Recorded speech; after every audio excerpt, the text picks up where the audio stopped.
Assalomu alaykum. Va alaykum assalom. Mana mas'ul. Ismlarini, yoshlarini aytsangiz. Men o'zim ismim Nurjan. Jamshid akam oldiga oyimni olib kelganman. 2018-yildan beri onam sirroz kasal aniqlangan.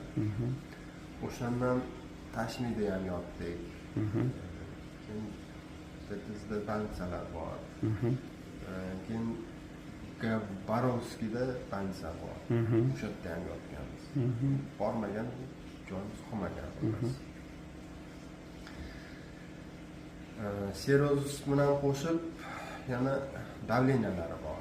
Davleniya, bosh og'riq, yaqinda 1 yil bo'ldi. O'sha bosh og'riq qanaqasi? Bosh og'riq qanaqa? Oddiy mana bu bosh og'riqlar emas.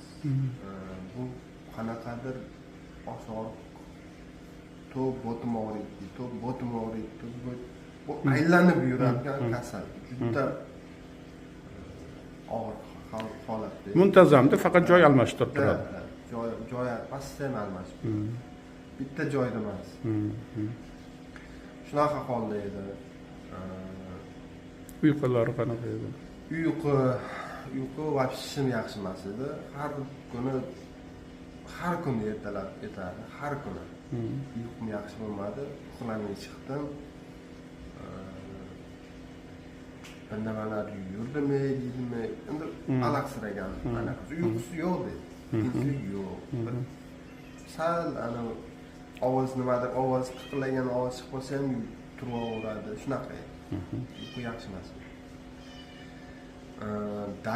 Davleniyasi постоянно baland, juda baland edi. 170 ham chiqib ketgan. Paytlar ham bo'ldi. Juda baland. Postoyanno hech norma kuni bo'lmagan. Yoki teri tushirib yuborardik. Lekin tushirib yuborishga ham bunaqa tushirib yuborishga qo'limiz yetmagan. Kuchimiz yetmagan. Postoyanno baland yurardi. Yaqinda 6 oycha bo'lib qoldi, mana yo'tal boshladi. Yo'tal balg'am postoyanno tinmasdan chiqaverardi, to'xtamas edi balg'am. Mana 20 kun bo'lib qoldimi, 15 kuncha bo'lib qoldimi kelganimizga? Menimcha 10 kun bo'ldi. 10 kun.